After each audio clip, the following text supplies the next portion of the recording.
Hey guys, welcome back to Milwaukee Uncut. Wave Chapelle on the show today. This guy, he's got stories about Drake, Lil Wayne, Yo Gotti. He was signed to Yo Gotti's label at age 20. Before he could even drink, he was rolling with those guys. Has an amazing life story. Only 31, local Milwaukee artist. Was awesome having him in and meeting him. Before diving in, just want to thank our partners who you'll be seeing in the studio. Nicolay Law, Drink Wisconsinably, and Three Sheeps, and let's dive in with Wave Chapelle. We've got Wave Chapelle, hip-hop artist from the north side of Milwaukee. Yeah. Was once signed to Yo Gotti's label in 2014, which, if I did my math, I think it said you're 31 on Google, which means you were rolling with Yo Gotti before you could drink. Yeah, legally, I was a kiddo. Legally. Yeah. Can't wait to hear about that a little bit. That had to have been wild. Crazy times. The Bucks ambassador. Facts. I'm gonna ask you. I know you're a Bucks fan, big Bucks fan, right? I'm gonna ask you about their off season.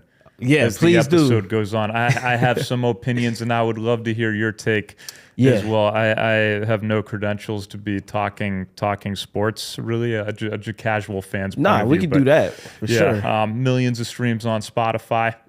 A friend of our guy, Drone Nate. Hey, that's my guy. Shout out Nate, man. That's my guy. I mean, that guy has just been on a tear recently. Do you bump into him at the Harp or any places like that? Yeah, all the time, man. We see each other out all the time, man. He put me on the neutral, the drink. Yeah, really, really good, man. Nate's my guy, dog. How many drinks does Nate drink compared to you? Like, if Nate drinks 5, how many have you had in that time window? I'll say this: he probably has more drinks because he's doing like the seltzers. I probably drink harder. Really? For sure. Really? For sure. So you can hang with him. Oh yeah, I'm a tequila guy all day. But yeah. I mean, Drone Nate, I don't know how he does it. I mean, you're getting up there in age a little bit too, but I feel like Drone Nate can just be well in the double digits and go up and get up and work out the next morning. Yeah, bro. He handles it. You can handle it too? Oh, 100%. Listen, I'm jealous. I am jealous of you guys. Jealous. Yeah. I would drink a lot more if I could. I'll take a shot. So it might be a good thing that I'll take a shot for you, brother. My hangovers are terrible. Please do. Okay, so let's start there. So you signed with Yo Gotti when you're 20? Yeah, I was about 19, 20. I was just getting to college at University of Memphis. At the time... Oh, interesting. That's where he's from, right? Yeah, exactly. So a lot of my family, like on my dad's side, they're in Memphis. You know, on my mom's side, we're in Milwaukee. Grew up here. Spent a lot of time as a kid in Memphis as well, right around Tresvant. I went to middle school at Tresvant, which he also went to school there. So just all these foreshadows in my life. I get to Memphis for college. I'm writing, I'm putting this project together, but I'm also in school. You know, it's very difficult. I'm like this broke student, you know what I mean, not doing nothing. But I felt like everybody in Memphis kind of gravitated towards me because I was just totally different. I was like a sore thumb. I'm this kid. I'm from Milwaukee. I don't talk like them. I'm not dressed like them. I'm not even making the same style of music. So everybody was just kind of just intrigued, And from that point, I actually got really cool with Drake's cousins first. I met them, and they were kind of tapped into the scene. So they took me to this show. I perform. Long story short, mixtape drops, and then I get like calls. I get like 2 different calls. I got a call from Rick Ross's people, and I got a call from Yo Gotti while I was in the process of signing up for my second semester of school.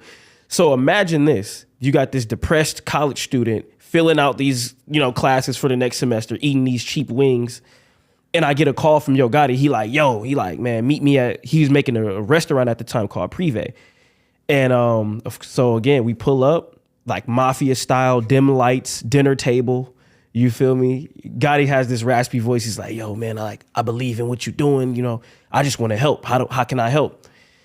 And sure enough, I was like, man, what, you going on tour or anything? Let me get on a record. Like, let's work. He like, all right, cool. Let's make a situation. So from that point on, I had signed a deal. It was like a 3-album deal. Went on tour with him. I was able to write a bunch of records. I was part of writing Down in the DM. You know what I mean? I was a part of that session, and it was dope. It was dope, man. Yeah. Yeah. I even got to travel everywhere. Like, I'll tell you a funny story, man. We did a All-Star Weekend, which is like 2016 All-Star Weekend in New Orleans. Craziest time ever, dog. I was like at All-Star Weekend. I saw all these ball players. I didn't even know hotels had these type of like suite rooms at the top of the very, very top of the building. Huge rooms, like throwing parties and stuff like that. It's just crazy time, bro. That's insane. So were you doing much music in Milwaukee? Yeah. Before going there, and you grew up in Milwaukee and Memphis. So no, I was born and raised in Milwaukee. I would say I was raised in Milwaukee. I grew up on 32nd and Villard. I was making music with my cousin and my other homie Cherub. We were in a group called Be Right. This is in high school. So I was a freshman.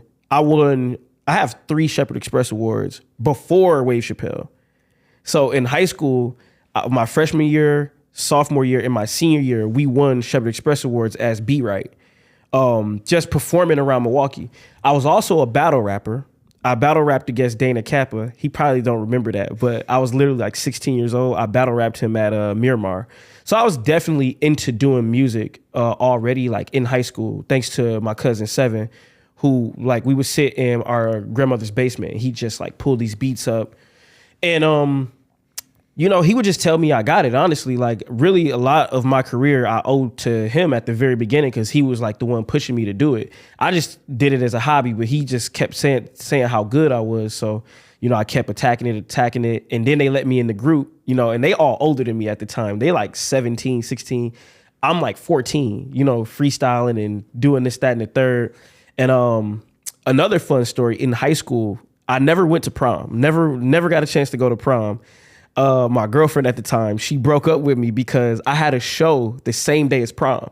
We were planning to go to prom, you know, getting the suits and the whole nine. And I was just like, I had to tell her like, listen, I'm not going to be able to go to prom because I got my first show ever. And it was in Chicago. And I think that was the turning point. I was like, married to the game. You know what I'm saying? I was like, all right, like I lost my girlfriend. I got to do this now full time, you know? So, yeah. All right. So then you get picked up. You're down at All-Star Week. I mean, what were some of the craziest things that you saw rolling with those guys? Man, like, well, one, I met Drake. Like, I met Drake a bunch of times. I think my first time meeting Drake was crazy because I was like, I had just... What year was that around? Same year. I would say 2015. Oh, so Drake's huge at this point. Huge. Massive. This is literally right when he was about to drop Nothing Was the Same. Right? So he's huge. Like big. This is a few years after Best I Ever Had in that album. Yeah, this is like after Take Care. This is right before Nothing Was the Same comes out. And I'll never forget, man, I had just, you know, dropped a couple pictures with Gotti. You know, the deal had been signed behind the scenes, but like nothing is in motion yet, right? So I go back to school the next day. We're still in school. And I'll never forget, Drake pulls up to, I was also at Lemoyne-on. So I went to University of Memphis, but I also had classes at Lemoyne-on, which is this HBCU. And it's pretty much it's in the hood of Memphis. I ain't gonna lie, it's in the hood. Mm-hmm. So it's all this commotion going on outside. I'm in class. His cousin comes to my classroom.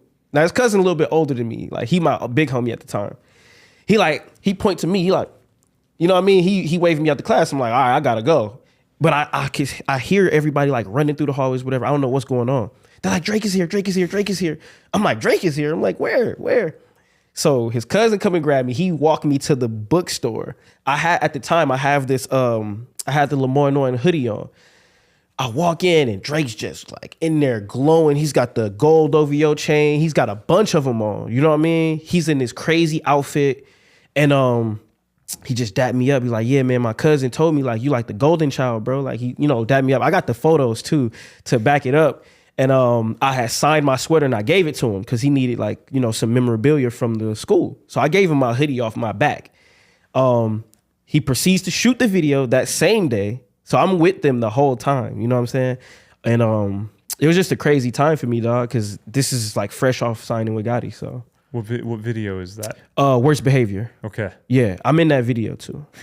Yeah.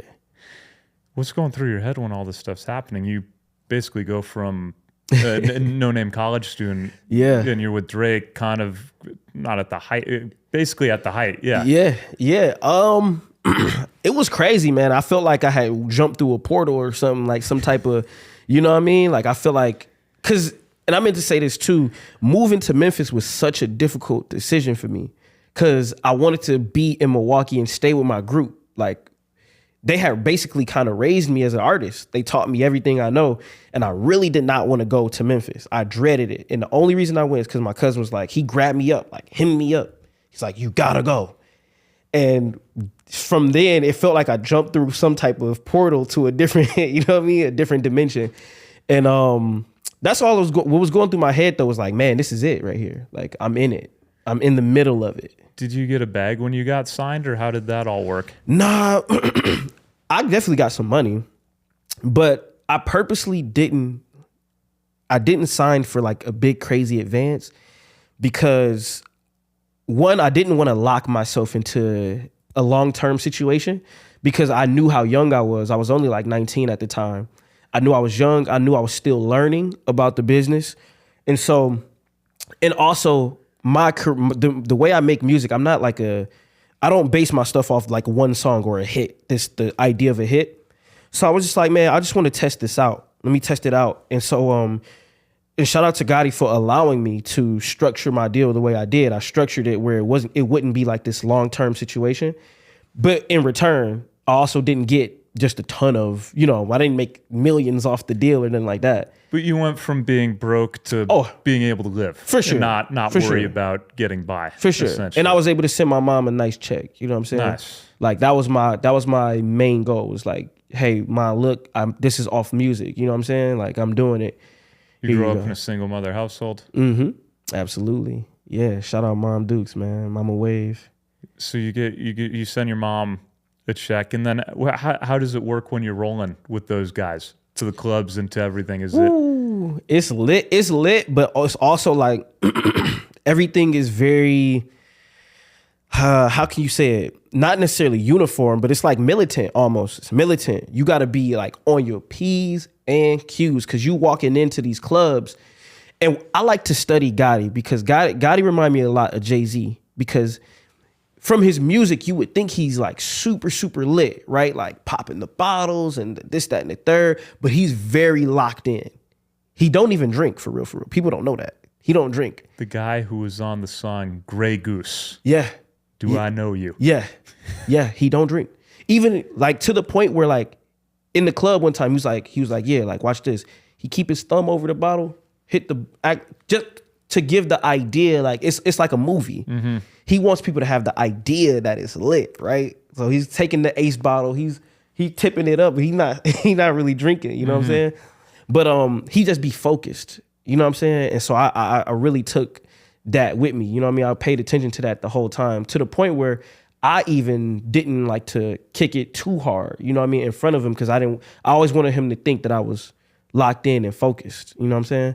And so that's kind of what I took from it, and that's how they are. Wherever they move, they go into the club, everybody in a file line, all the artists in the security up front, artist in the middle, another security, entourage, another security, in that order, like a sandwich.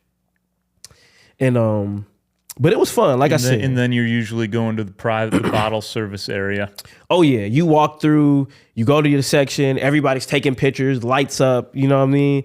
They bring the bottles and people just kind of just stare at you the whole time, you know? They want to see you nod to the music, sing the singles out loud, and that's it. And they give you a bag. What were the women like there? Crazy. Listen, so look, we have this thing, right, where we say like Instagram bad or Instagram model. There was a point in time where like I would look at my Instagram, right, and be like, it's not real. Oh, it's real. It's real. It's very real. It's very real. It's very real. You get to that level, you in a room full of like your explore page. This was your Instagram, not Yo Gotti's Instagram. I feel like every guy's Instagram kind of got it like. If you go to in that crew, yes. If you go to your explore page right now, you're gonna see like a handful of women that just kind of look unreal. And when you're in these settings, whether it's the club, whether it's the party or the studio, it's like that in real life times 10. Yeah, no, it's very crazy. It's wild, bro. I ain't gonna lie. At one point, I was scared. I ain't gonna lie. I was like, yo. One time they literally had to like nudge me off the couch. It was like, yo, man, go get in the mix. Like, go talk there. Like, you know what I'm saying? Yeah. Like, dog, it's crazy. Yeah. Mm-hmm. Were they all trying to get in the bottle service area, or what were the groupies like?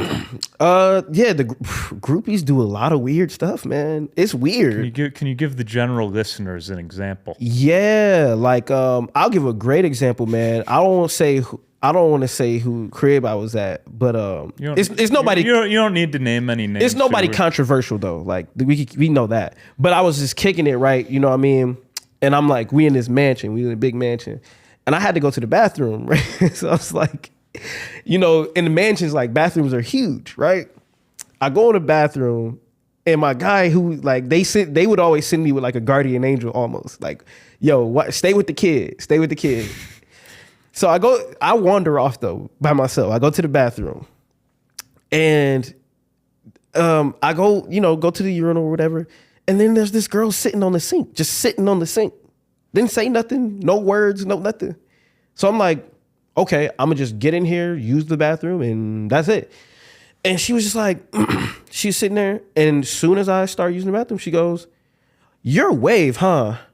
I'm like, huh? Am I tripping? I thought I was hearing something. You know, I did drink a little bit too much Douce at the time.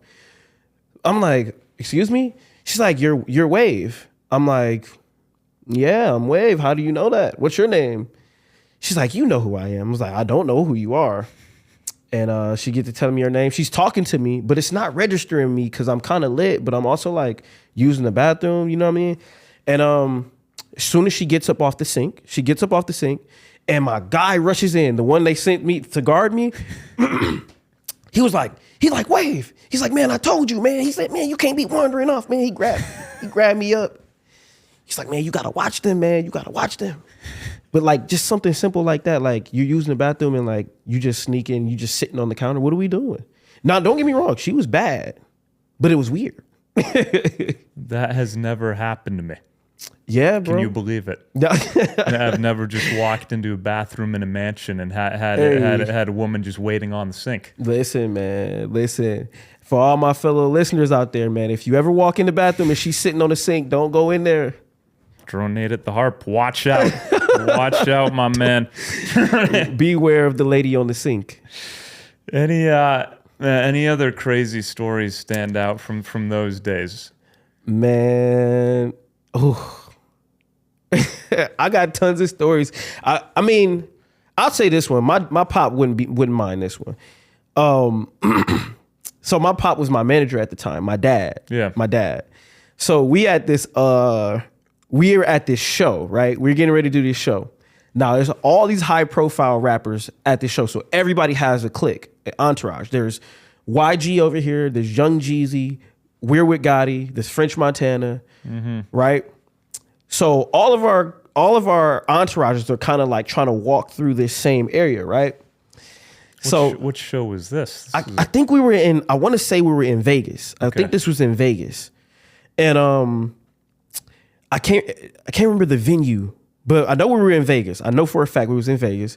And remember how I told you how our entourage, we move in like this sandwich style line, right? Yeah, you got security, rapper, artist, security, entourage, security. Right. I'm listening. So exactly, you got it. So we in the middle, right? My dad is right behind me. We in the middle of the line. We getting through, but all of a sudden, bro, we start feeling like this push from behind us. There's a crazy push amongst the entourages, right? So boom, boom, boom. We falling over, whatever. My dad is a big dude, you know what I mean? So people often would think he's security. So he he put his forearm up, and there's this lady behind us, that just keep trying to squeeze through us and like break our line, basically. And that was another rule. Don't let nobody break the line. Everybody stand firm. So he, boom, kind of fall back a little bit. And all of a sudden you hear this dude go, he said, "Hey, Playboy," he said, "that's my lady, man. Let us through." And my dad like, "Man, I don't care who it is. I don't care who you is. You know what I'm saying? Like that. With some other choice words, you know? And so they push again. So we go, he said, Playboy, what you trying to do then? And my pop was getting ready to like, you know, take it there with him. And then we stopped and we seen who it was. Man, why is Diddy trying to push through the line? Diddy and his entourage trying to get to French Montana. Really? They trying to get to the French Montana corner of the stage. My dad was finna beat up Diddy. He was finna beat him up for real. Like literally had his little suit like this. Dude, you know what I'm that's saying? Crazy. And then we realized, like, we was like, oh, like, go that way. You know what I'm saying? But yeah, that's a true story too. You can fact check with my dad. That's wild. That's wild. Anything else stand out to you? I mean, I could go all day, bro. I done been to the craziest. I would say Gotti Bash. Gotti Bash was fire in Memphis. That was dope. Just meeting Meek Mill, meeting Nicki Minaj, meeting like, you know. Was Gotti Bash a festival? Yeah, so he would throw this thing called Gotti Bash for his birthday. He would do it like every year, and it would be at the FedEx Forum, and he just do it bigger and bigger and bigger every year. And then the 1 year that I was there, well, I did it 2 years, but 1 year I was there, it was so many artists that came out. Like, it was crazy. I met like half the industry in like one night. You know what I'm saying? Yeah. But yeah, being around Nicki Minaj is probably the craziest. Like, her aura, she literally has this like queen-like aura where like, as she's walking through, people gotta move out the way. You know what I mean? Get up out her way. You know what I'm saying? Any Lil Wayne encounters? I did run into Lil Wayne in a strip club. I ran into Lil Wayne in a strip club in Miami. And he was so... This is a good start to the story. Yo. I was a huge Lil Wayne fan back in the 2000s. Yeah. In similar fashion, dog. I feel like in all these stories, it's so many people on stage, which it was. Like, we were doing a walkthrough. On stage at a strip club in Miami? Yeah. Like, dancers on stage? Or just all of it. Rappers. It was us. It was rappers. It was strippers. All on one stage with the poles. Yeah, but the stage was big though. Don't get me wrong. Like the stage, it wasn't like that like small skinny stage like with the pole. Silk Exotic on Water Street. Nah. It's like that on. I have not been there in a very long time. Just making that clear to the audience. Listen, nah, man. But this strip club was so big, bro. It was huge, and me and my dad was just trying to stay on the stage. We was getting knocked off. Your dad was there too. Nice. Of course, okay. Pop was there with me. You know, it's my guardian angel, man, at the time, and you know, we getting backed up into this like, you feel me, like. We couldn't stand properly, bro. And you know, I'm short, bro. I'm so short. So like, it's a lot of assets on the stage. You know what I'm saying? So I can't find nowhere to stand. And so I'm getting backed up. Yeah, as I'm backing up, you're getting backed up not by choice, just by force. But you're not mad about it either. Right, there we go. And is your pop next to you? He's like he's on this side of me. He's on like this side of me, trying to like hold me up. Okay. if that makes sense. Yep. Yeah, this is a good father-son outing. And Lil Wayne is there too. I mean, are you fucking kidding me? Okay, keep sorry to interrupt. I'm impressed. Yeah, man. And so as I'm backing up, I bump into somebody. Like I feel somebody behind me. So I'm like, I gotta turn around and say, yo, my bad, bro. Like, you feel me? I'm thinking it's like security. I know Fabulous was there. Of course, Gotti was Fabulous. Yeah, Gotti was there. And so boom, I turn around and I'm like, yo, my bad. And the dude look at me, he's so faded. I cannot see his eyes. I swear to God. His eyes are like up. He's lit. I'm like, yo, my bad. It's all good, man. It's Lil Wayne behind me with just a stack of ones, the fattest like blunt you could ever have. And I was just like, I just bumped into him. You know what I'm saying? I'll turn around and tell him my bad. He told me it was all good and continued to launch ones into there. Yeah.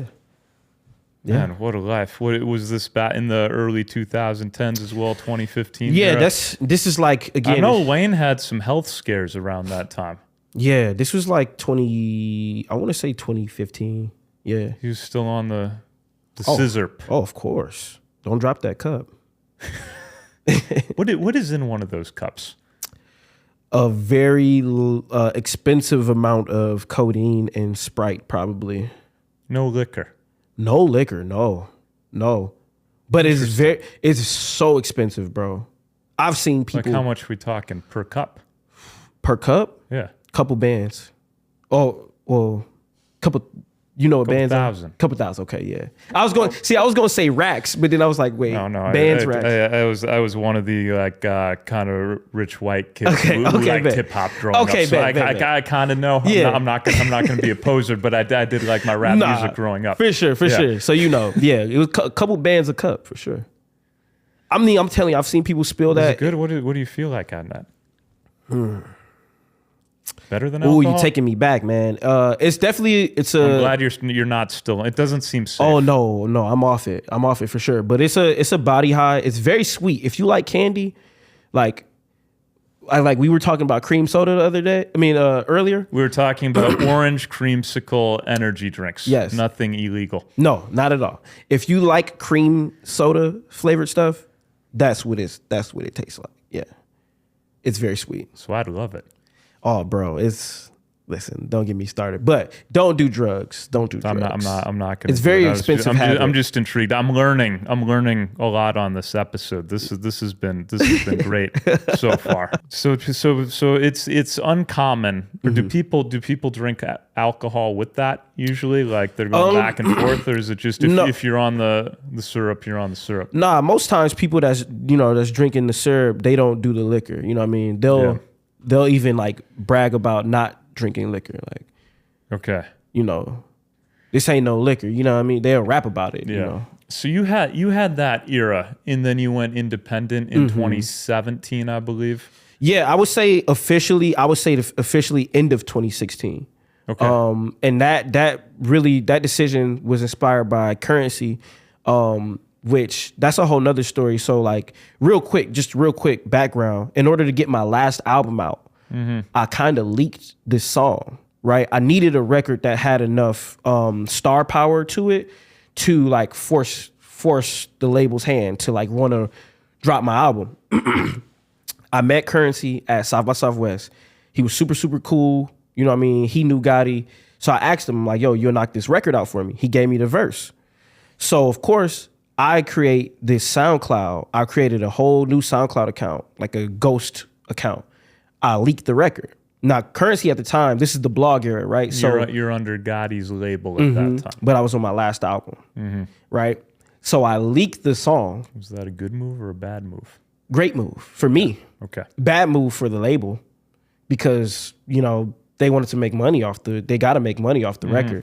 But in order to get the traction flowing, I leaked this song, and it did good. Like the reception for it was crazy, right? Everybody's like, "Oh man, new currency feature." All the blogs picked it up. Hundreds of thousands of clicks on SoundCloud, whatever. So now they're like, "Oh man, like it leaked. Like we gotta get ahead of this."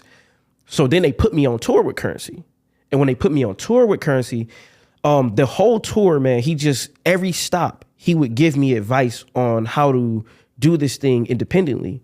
And now this is early because everybody wants to be independent nowadays, but this is like early on. Right. So he's giving me a lot of game, like important game, like, yo, this is how you do your merch.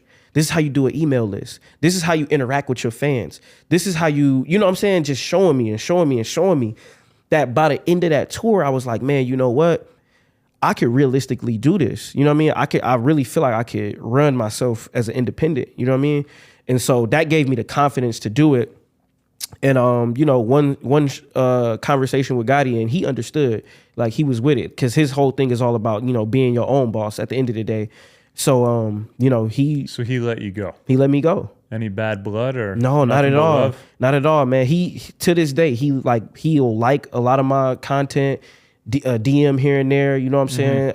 Even not even just Gotti, but like the whole team over there, like they still, show me a lot of love, and it's forever love on my end too. You know what I mean? Because there would be no Wave Chapelle without them bringing me to the forefront like that.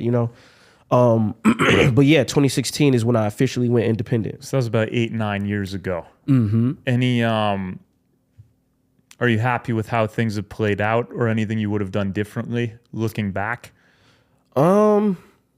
Anything I would have done differently, I mean, that's hard to say because that's like 2020 hindsight. I'm gonna say no, just because I do feel happy with where I'm at today. You know what I mean, and in the direction that my career is going in. I feel like I've lived so many different careers, bro, and to be able to still do what I'm doing at a high level and have this longevity, I think that's just a testament to me betting on myself and making the right and being correct in betting on myself. You know what I'm saying? Now there are like, you know, I feel like I had a rift with like my friends and stuff like that. So maybe I do wish those things would have went differently. Like your friends you grew up with in Milwaukee. Yeah. I feel like they didn't understand what I was trying to do. And I also think that, you know, were they envious of the fame that you got? I would say so. I think so. I would say envious and also just not understanding. You know what I'm saying? Like, they would be either in Milwaukee or wherever they were, but seeing what I'm doing and thinking that it's something that it's not. You know what I mean? They were treating it like I signed a $10 million deal when really I was like this, you know, I was still this kid, you know, navigating through the industry for real. I could see that if you're in music videos and on tracks with these guys and hanging out with them. Yeah. But I also, you know, tried to talk with them. That's not necessarily the reality of the situation. Yeah. And then, you know, it's also just like having a real conversation, and we did a couple times, but they were leaving that conversation on the phone. It would be one thing. They'd be like, yeah, no, we love you, bro. But once the phone hung up, it'd be a whole nother conversation. So in your position, it's not like you can bring all of them along on that ride. Like, you're still trying to make it, right? So if you're on tour with Gotti and those guys, you can't have your own boys from Milwaukee on that stop too. Right. And it's also a thing like you got to feed the hot hand. Like, it's a hot hand mentality, right? Yep. If I got the hot hand, everybody get behind me and support me. And then whenever it's your turn, when you on fire, it's just like Golden State Warriors. When Clay got hot, get the ball to Clay. Even though you got Steph Curry, get the ball to Clay. Right? But also when Steph Curry's hot, everybody get behind Steph Curry, which is mostly the thing. So in my mind, I thought that they would just get behind me because I had the hot hand. Yeah. And you know, it didn't work out that way, which is fine. Like, again, we are grown, and long as everybody's healthy and happy, that's cool. But yeah, if I had to change anything, that might have been it. But outside of that, I'm totally happy with being independent, especially nowadays, because I was ahead of the curve. And nowadays, I know how to function myself as an independent. And I also want to make sure I say, I'm not against signing a deal again. So if there's any labels watching, you know, I'm definitely down to sign a deal. I'm not that guy that's against signing a major deal. He's back. He's on the market. Yeah. What's the most difficult situation you've had to overcome in your career? In my career, the most difficult situation. Man, I would probably say just turning down money to do things that are against what I am about as a person. You know what I'm saying? Like, you know, even like the political stuff, and not to get political, but like, you know, they'll throw money at you to support things that you might not support, and it'll be a good amount of money. You know what I mean? That's tough to turn down. You know, I'm a parent. I got, you know what I mean? I got a kiddo and all this stuff. And, you know, you look at the dollar amount and you're like, man, how you start thinking to yourself, can I work that into my brand? But then as a human, it's like, man. Is that during the election cycles? Yeah. They'll reach out to artists and offer a bunch of money. A crazy amount of money. And it's like, ball to post on Instagram or just to perform at a rally? Both. To endorse, to perform, to do all these things. And then you got to ask yourself, as a person, is this something that, because that's the interesting thing about being an artist, right? You can't separate. That's the one thing that's different than all these other jobs. Like, if I'm a doctor, once I clock out, I'm not really a doctor anymore. You know what I mean? I'm not in doctor mode. But as a rapper, once I leave this pod, if I go to Walmart, I'm still Wave Chapelle when somebody see me. You know what I mean? So I think that was the hardest, one of the hardest things. But, you know, after you do it the first few times, it's, you know, it is what it is. Like, I'm standing on my square. Now, most artists probably won't do that, but that's just how I am. Yeah. So it's just kind of like a windfall during election. So, I mean, they have so much money to spend. But yeah, even in general, like that was just one example, but there's like, you know, there's all type of things, people out there that'll throw you money to back with their whatever they're doing, and you got to ask yourself where your moral compass is. You know what I mean? So the Milwaukee music scene. Yeah. How's it evolved? What do you think of the state of it right now? I think it's beautiful, man. I think it's so dope because Milwaukee now is having kind of its moment as a music scene. Now, again, you mentioned I was 31. So like when I was in high school, it wasn't like this at all. It was so dry. It was difficult to like get support and throw shows and do things like that. So to see where it is. There was Ray Nitty. Oh, yeah. No, Ray Nitty was popping. He was popping. But I like that guy. It would be like one-offs. So it would be somebody like him. It would be a Cuckoo Cow. It would only be one though at a time. You know what I'm saying? Whereas now there's so many different acts that are, you know, doing their thing and being able to either go viral or throw a show and sell it out. You know what I mean? And there's all these different outlets. So I think that it's flourished. It's grown into this almost like a mini industry. You know what I'm saying? And I always tell people, I think Milwaukee has the potential to be like an Atlanta, to be like an LA. We all just have to continue to like do what we're doing and then also lock in with each other. And the media has to come along with that. The fashion has to come along with that. The culture in general has to come along with that. But I do think today that it's really dope. And I want to add this in though.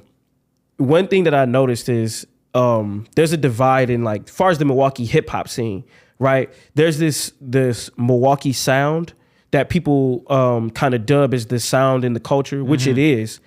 But I want to show love to all the guys that's that's doing music here in Milwaukee, but that's not necessarily doing that sound, because a lot of times we get kind of looked over or discounted, or, you know, we get written out the history, which is that's kind of trash. You know what I'm saying? Like myself, I don't make the Milwaukee sound. I don't rap over a bunch of claps or this like up tempo type beat. But I'm very much a Milwaukee artist. I grew up on the north side. I lived here my whole life. I represent Milwaukee. And, you know, there's others like me. And, you know, I want to make sure that we all get our flowers too. You know what I'm saying? Yeah. Any artists to watch that are kind of under the radar right now that you've got your eye on or you think could go on to do some big things? For sure. I want to shout out my boy Nile X Nile. I think he's really, really dope. He's somebody that's, you know, very authentic. He's from here. He represents Milwaukee to the soil, you know what I mean? And he's been doing some really dope things, you know what I'm saying? He just did Brady Street Festival. He did the Wisconsin Fest. So that was dope. I want to shout out Too High. Too High is really dope. He's a fun artist. He's from here. His sound is very different. I think he's dope. My guy Budadar, he's dope. Different as well. Very different sound. And so, yeah, those are just a few that I want to, you know, shout out. And again, I just want to shed light on, you know, because all the other guys that do the Milwaukee sound, they go viral anyway, right? Those are the guys that's on TikTok. Those are the guys that are going viral. Shout out Steve the Stoner. I will shout out Steve the Stoner because he showed me a lot of love. And I think his whole thing is just very entertaining. So, yeah, man, I got love for Milwaukee, though, man. The culture is flourishing at a high level.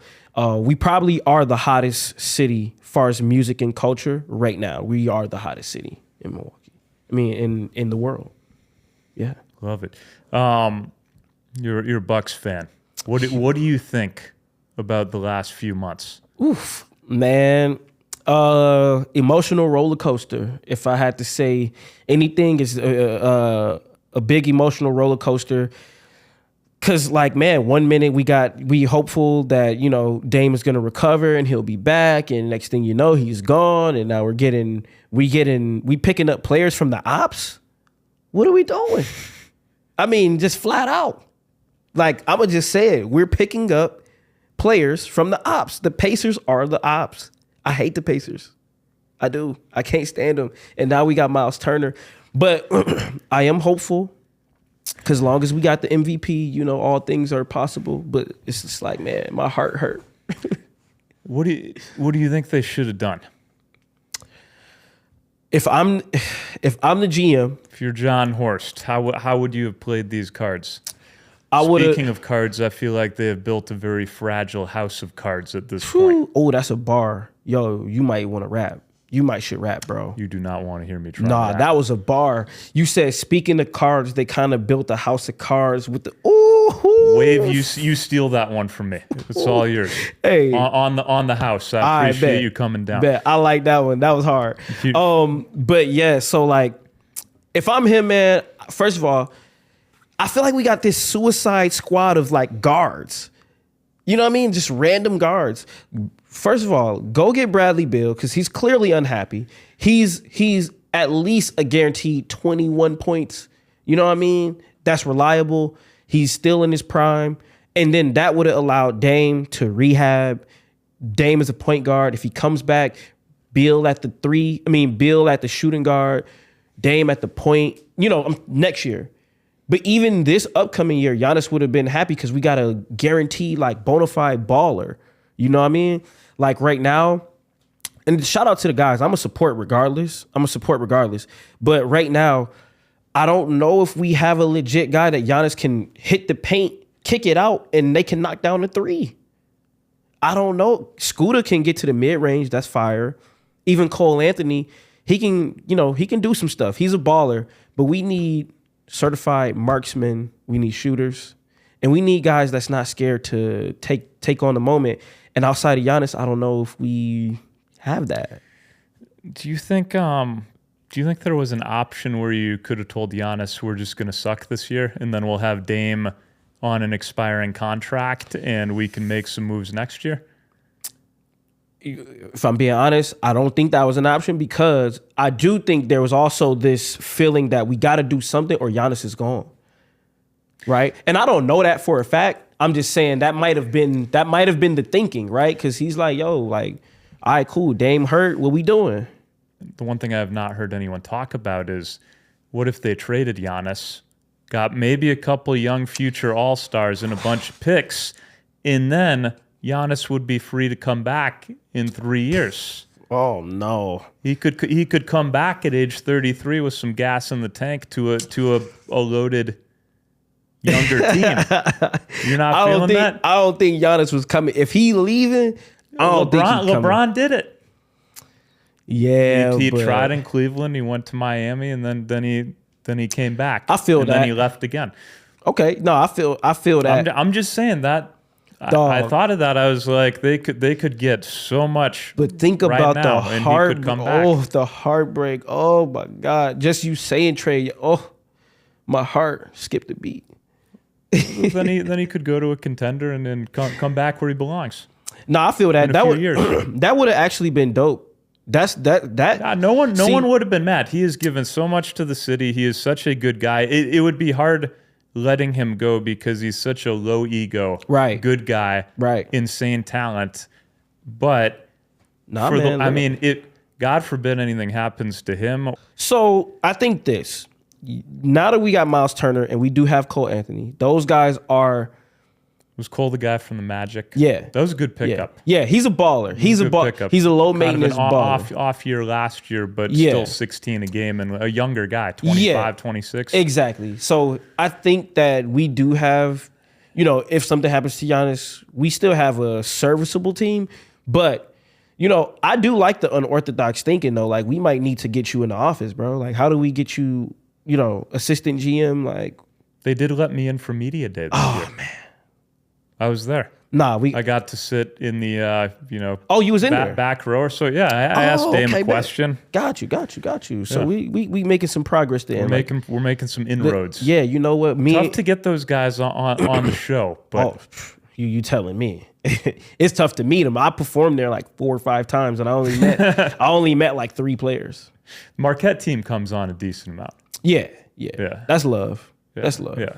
Shout out Marquette. Love those guys. But that's dope. Yeah, no, making progress. Yeah, fingers crossed, man. You know, like I said, I love the Bucks, man. I love them, and I want to see them do good. I want to see them do great.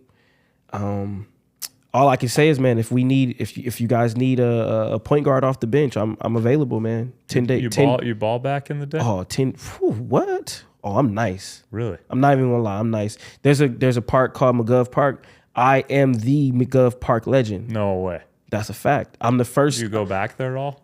Oh, for sure. To this day? Oh, definitely. I go play 21. I go play pickup. You know what I mean? Listen, McGov. I'm one of the first players to ever record a triple-double at McGov Park. They keep stats at McGov. I do. Did you play high school ball at all, or you just at McGov? Yeah, no, I played at Mesmer. I played all 3 years and a half at Mesmer, and I played 4 years of football. The 3 years and a half was because what happened? What'd you do? All right, so look, this is actually an interesting story. My senior year, I finally got some playing time. I was getting, really good playing time on varsity. And I skipped practice to go to a studio session. And I took my homie with me. I'll never forget this. I took my homie with me to the studio session. And the next day, we came to practice.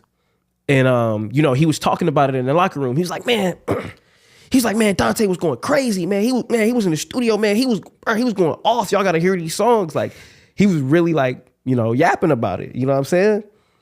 After practice, my coach called me to the office. He's like, I know where you was last night. I'm like, what you talking about, coach? I'm confused. This is a true story. I was like, I'm confused, coach. What you talking about?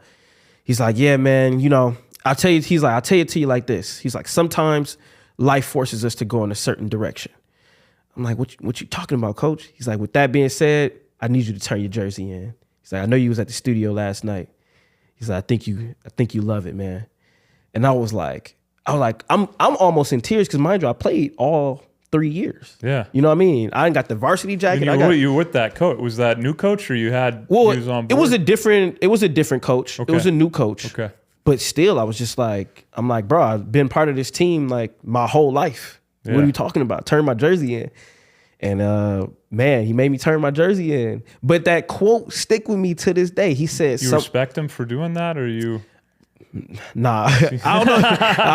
I don't know if I respect him, but I will say that seems like swift punt, no warning or anything. This wasn't a repeat offense. No, you weren't sneaking off most nights for the studio. No, this was my first time. I skipped practice, but the quote definitely stuck with me though because it was like, man, that moment did kind of make me lock in on being a rapper. You know what I'm saying? Mm-hmm. Like for a while, I really thought I had a chance at, at least D2. Yeah. D2 college. You feel me? I did track, football, and basketball. So I'm like, okay, if I keep this up, something's gonna, right? And but yeah, he said sometimes life forces us to go in a certain direction. And I guess that was his way of saying, like, this is me sending you in that direction because you want to go in that direction anyway. So you may never have ended up in Memphis. Hey, exactly. You know what I mean? With Drake's cousin pounding on your door. You feel me? The force. I feel you. Yeah. Before I let you go, what are your favorite spots in Milwaukee other than the harp with your own name? Just my favorite spots to like kick it, hang out, eat. Yeah. Or any hidden gems that a lot of people listening wouldn't be aware of. I really do rock with 3rd Street Market. I love what they did with the old Grand Building. It's just so dope. It's a vibe. It's like games in there. It's smoothies in there. There's spots where you can like go play ping pong. It's just everything in there. So if you're trying to kick it, you got a date. You know what I mean? 3rd Street Market is a vibe always.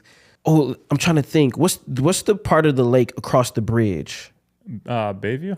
Yeah, basically Bayview by the lake. So I know South Shore Park down there. There we go. So we know Bradford Beach. Everybody knows Bradford Beach. But listen, when you go across that bridge and you go by the lake, that's the real vibe right there. South Shore Park. Yes. I think it's the best beer garden in the city. Listen, that's I go plunging in the lake there. See what I'm saying? Refreshing. Yes. That's the real vibe. It don't be too packed.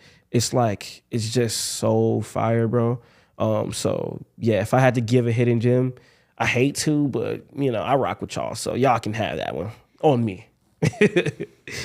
Wave, thank you so much for this enlightening, insightful episode today. It was an honor meeting you in person. And no doubt, man. I appreciate it. You got to come back because I feel like we only scratched the surface. Absolutely. Of your life story. Absolutely. I'm super down. And before I go, I always want to leave upcoming artists with a little piece of like a gem or something like that.